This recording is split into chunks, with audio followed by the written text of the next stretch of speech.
Ayun. Shout out guys. Meron akong bagong re-referin. Meron tayong project ngayon. Project extension, wire extension.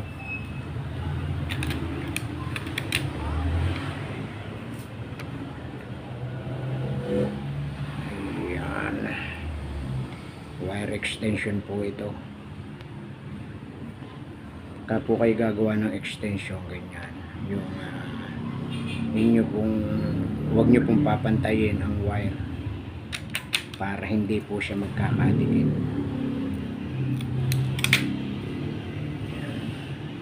Ayan, ito yung siya. Hindi siya magkahaba. Hindi magkahaba.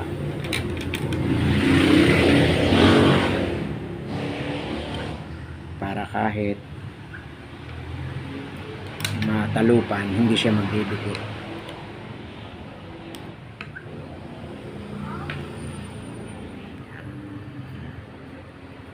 Iikot nyo po ito. Ayan. Para magpisan-pisan. Para po magsama-sama yung stranded na wire. Ayan. Ayan. Meron po ako ditong ito yung saksakan ko. Ay idudugtong ko na lang siya rito. Idudugtong ko na lang siya. Kasi okay pa naman tong wire niya.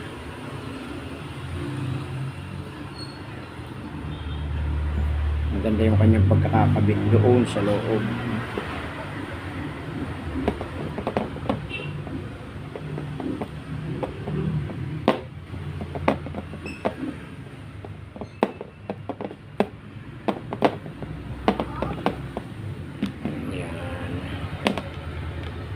Siyempre pagka po nagdugtong na kayo, yung maigsi dito sa mahaba, yung mahaba dito sa maigsi, yan, ganyan, para pantay din sila.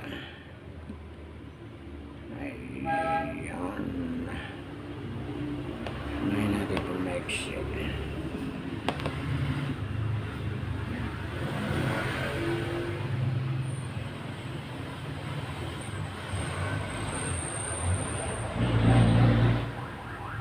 May technique din po dito sa pag dudugtong ng wire.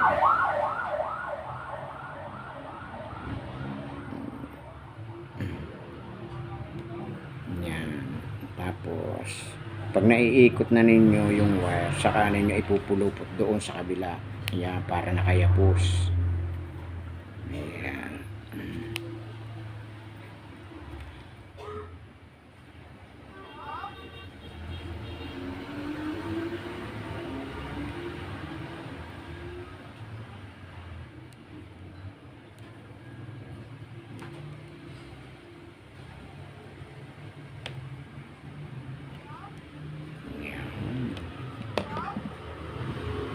Para kahit mahila, hindi siya mahihila.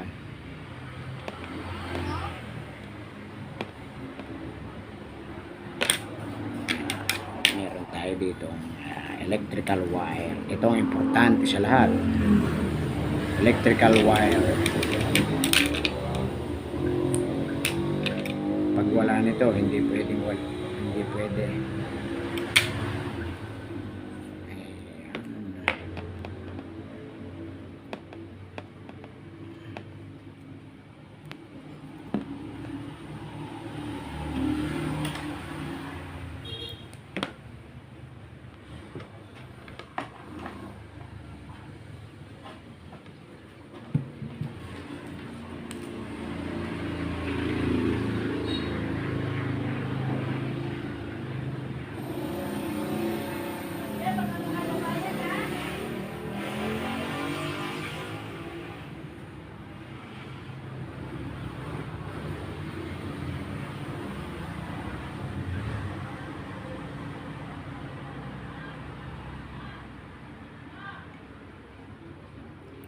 Ayan. Tayo magsasounds tayo. Lagyan natin ang sounds.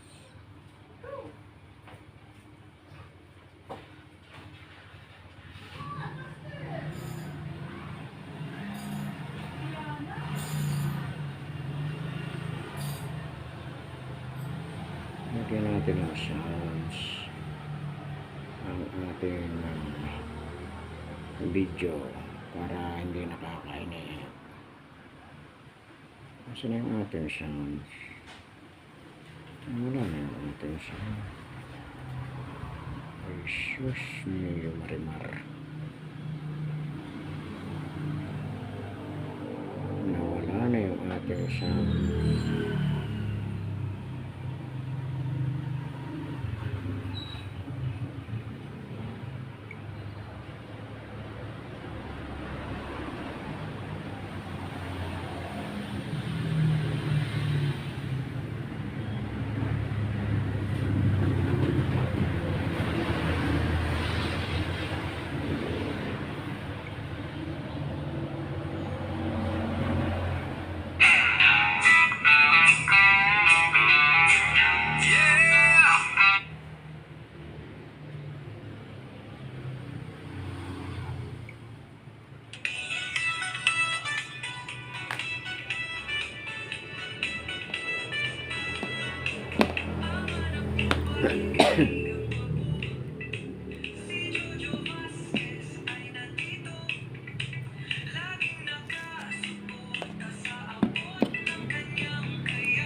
Ang importante po dito sa paggawa ng ganito, yung pagdudugtong ay hindi po tipid sa electrical tape para safety po.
Dapat po yan ay hindi tipid sa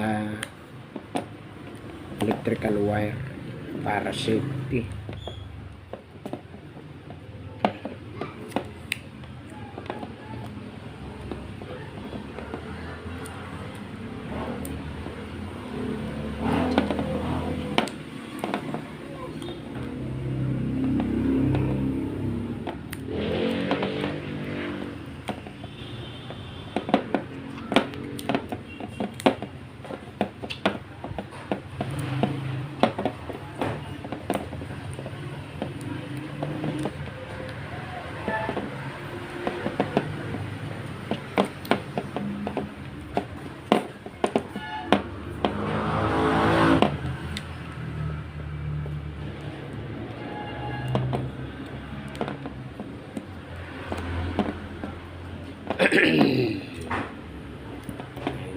Ayan.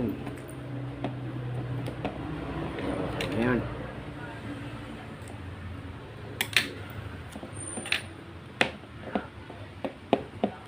Ayan.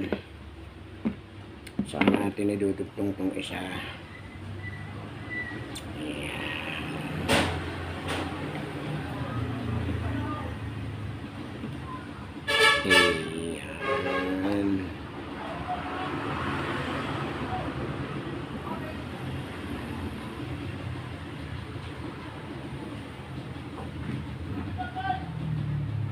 Ipipilipit po ninyo ng dalawang ikot.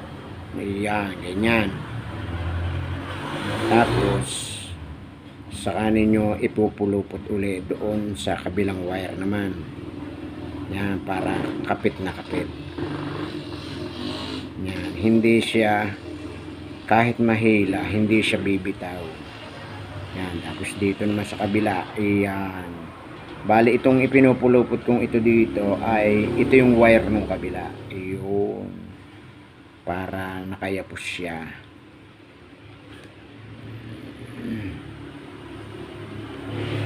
Iyan. Iyan. Kahit mahila yan, hindi mahihila po.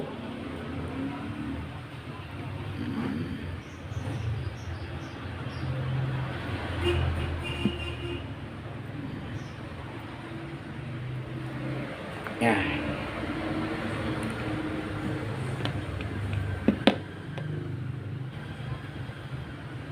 Yan ang tamang pagdudugtong ng wire.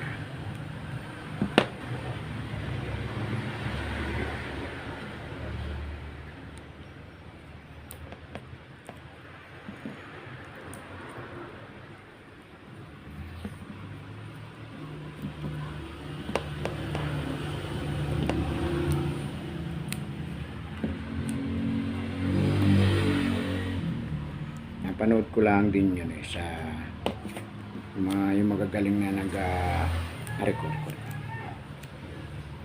Yung mga nag-tutorial din sa mga electrical.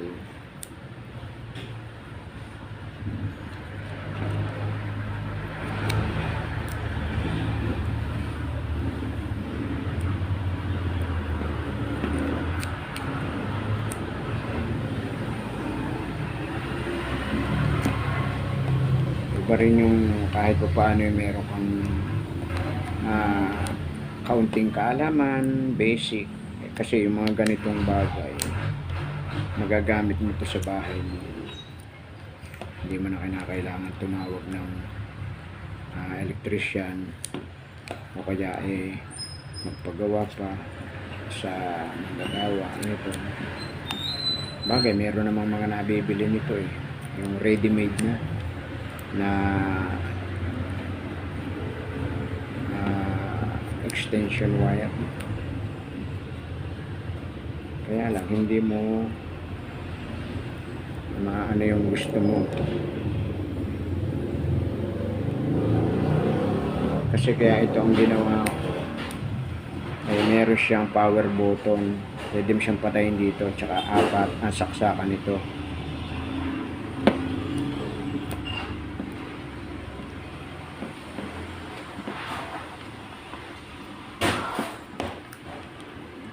Tapos ang wire nito medyo malaki na yung binili ko, yan number 16, kaya hindi na siya basta-basta mag-iinit.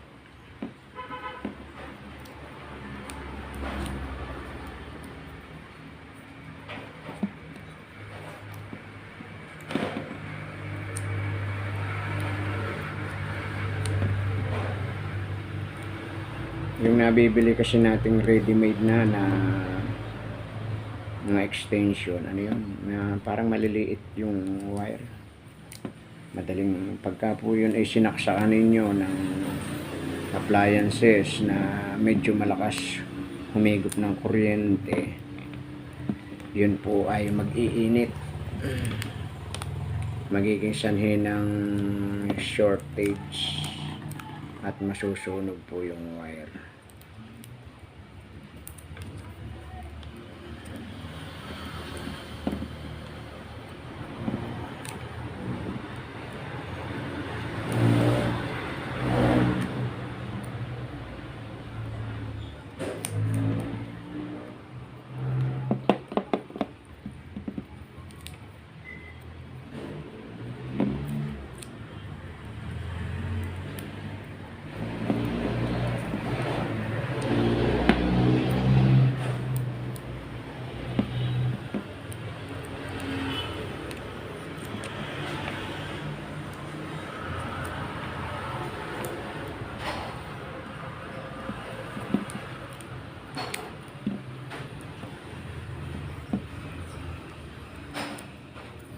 dapat po sa ganitong dugtungan ay hindi tipid sa electrical tape.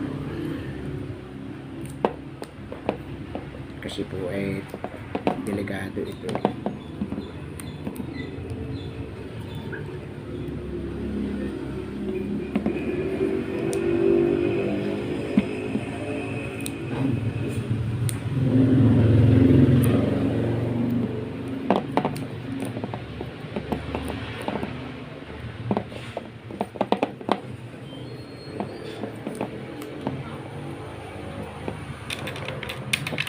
Ganyan.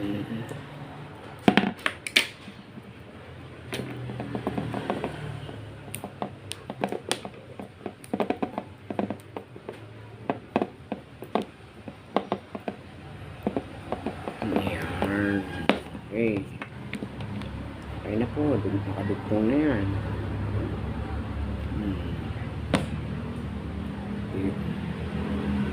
Tibay na po yan. Okay. Yan po ang ating extension wire.